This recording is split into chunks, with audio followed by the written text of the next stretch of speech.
చూడండి, ఎప్పుడైనా ఎవరైనా ఏదైనా మాట్లాడినప్పుడు మనం ఏం అనకూడదండి. మనమంటే దానిలో కూడా నీకు షేరింగ్ ఉందని లెక్క. నువ్వు ఒకవేళ కానీ అవును అని ఏకీవించావు అనుకోండి, సంఘ విషయంలో, సంఘం ఎవరిదండి? దేవునిదండి, ప్రభువుదండి, ఆయన శిరస్సు అండి.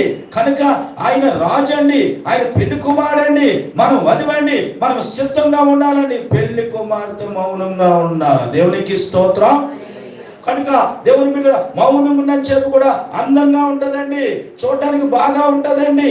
పిల్లల పెదవి ఇప్పిందంటే మాత్రము బాబు ప్రేమించబడే వారిలాగా ఉండాలండి, ఎత్తబడే గుంపులో ఉండాలండి, సావార్థిక సంఘముగా ఉండాలండి, దేవుడు చేర్చుకునే సంఘముగా ఉండాలండి ప్రియులరా.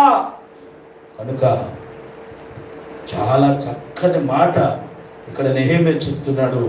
ఏమనంటే, నీ ఎదుట బహు అసహ్యముగా ప్రవర్తించి నీ సేవకుడైన మోసే చేత నీవు నిర్ణయించిన ఆజ్ఞల్లో కట్టడలను విధులైనను మేము గై కొనకపోతేనే బాధ. గైకుంటే నష్టం వచ్చినా దాన్ని ప్రభు భర్తీ చేస్తాడు. గైకుంటే బాధ వచ్చినా దానికి నివారణ ఇస్తాడు. అనారోగ్యం వచ్చినా స్వస్థపరుస్తాడు. గై కొనాలండి, గై కొనుక్కుంటా ఉండకూడదు. ఎప్పుడైతే గైకుంటామో ప్రియులరా గమనించండి, గైకున్నప్పుడు ఎవరికి తెలియకుండా దేవుడు నిన్ను ప్రత్యేకంగా ప్రేమించడం మొదలు పెడతాడు. హల్లెలూయా. గైకునే విధానము, గైకునేటువంటి మనస్తత్వము, ప్రియులరా గైకునేటువంటి లోబడి తత్వము కూడా ఉండాలని చెప్పి ఇక్కడ చాలా చక్కగా పరిశుద్ధ గ్రంథంలో మోషే గారు 10 ఆజ్ఞలు, ఈ 10 ఆజ్ఞలలో కూడా దేవుని బిడ్డలు ఈరోజు దేవుని పిల్లలైనటువంటి వారు ఎన్ని ఆజ్ఞల్లో తప్పిపోతూ ఉన్నారో తెలుసండి. చాలా ఆజ్ఞల్లో తప్పిపోతూ ఉన్నారండి.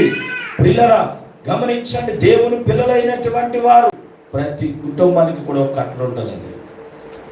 మొన్న ఒక కుటుంబంలో ఒక తల్లిగారు చనిపోయారు అనమాట. ఆ తల్లిగారికి ఒక 5-6 పిల్లలు ఉన్నారు. అయితే వాళ్ళందరినీ పిలిచారు. పిలిచి మరి ఈ సమాధి కార్యక్రమంలో మీరు పాలిభాగస్తులుగా ఉండాలి, ఉంటే మీకు ఆశీర్వాదం, కనుక మిమ్మల్ని పిలిచి అడుగుతున్నామని మరి ఆ తల్లి ఎంతమంది అయితే కన్నదో వాళ్ళందరినీ పిలిచారండి. పిలిచి వాళ్ళు మనిషికి తని మరి పాలిభాగస్తులుగా ఉండడానికండి. ప్రియులరా అది కూడా అడగాలండి. చూసారా ఎంత భయంకరంగా. నేను అని ఒకప్పుడు ఏమన్నా జరిగితే మీదన పడి ఏడ్చేటువంటి వారండి. ఏమన్నా అయిపోతే మా అమ్మ అని ఏడ్చేవారు. ఇప్పుడు మా అమ్మ ఎక్కడేం దాల్సిందో అని చూస్తున్నా. మా అమ్మ ఎవరికైనా ఏమని ఇచ్చిందేమో. ఎక్కడుందండి క్రైస్తవుల ప్రేమ? ఎక్కడుందండి దేవుని మీద ప్రేమ? ఎక్కడుందండి దేవుని మీద భయము? లేదండి. మామూలుగా పరలోకం కోసమే ఈ ఆరాటం, పరలోకం కోసమే పోరాటం. ఎక్కడైనా తప్పిపోతే ఒకవేళ ఆ పరలోకంలో నీకు రిజర్వేషన్ టికెట్ కట్ అయిపోతే ఆర్ఎస్లోకి వెళ్ళిపోవాలి. అందుకే నీకు ఆరాటం. ప్రేమ భక్తి ఉన్నటువంటి వారండి ఏం చేస్తారంటే ఆజ్ఞకి లోబడతారండి. ఈ రోజుల్లో వృద్ధాప్యులు ఉన్నటువంటి వారి మాట ఎక్కడైనా ఏంటో అవుతుందండి. వృద్ధాపునటువంటి అమ్మగారు ప్రార్థనా పరుల మాట ఎక్కడైనా అవుతుందండి? అవటం లేదు. ఎందుకంటే నువ్వు ముసలైపోయావు, నీ వయసు అయిపోయింది. పక్క నుండి ఇంట్లో పట్టి తన్నేటువంటి పిల్లలు కూడా ఉన్నారండి. తల్లిని ఇంట్లో పెట్టి తన్నేటువంటి పిల్లలు కూడా ఉన్నారంటే ఎంత భయంకరమండి.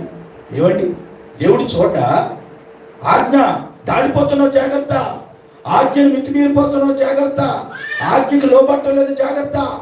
దేవుని ప్రియమైన బిడ్డరా, ఒక సహోదరి, ఒక తల్లి గారు నాకు ఫోన్ చేసి, అయ్యగారు మీరు వస్తారు, ప్రార్థన చేసి వెళ్తారు, ఎంతో మంచి మాటలు చెప్తారు, కానీ ఆ తర్వాత నేను దేవుడి కోసం ఏదైనా ఒక మంచి మాట చెప్తామంటే తలుపులేసి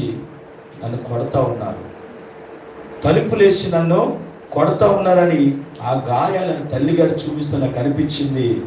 ఎంత పాపం చేస్తున్నాను, ఎంత పాపం. ఏమండి, ఒకరోజు వీళ్ళకి రాధా వృద్ధాప్యమండి, ఒకరోజు వీళ్ళు మంచం పట్టరండి, ఒకరోజు వీళ్ళకి పిల్లలు లేరండి,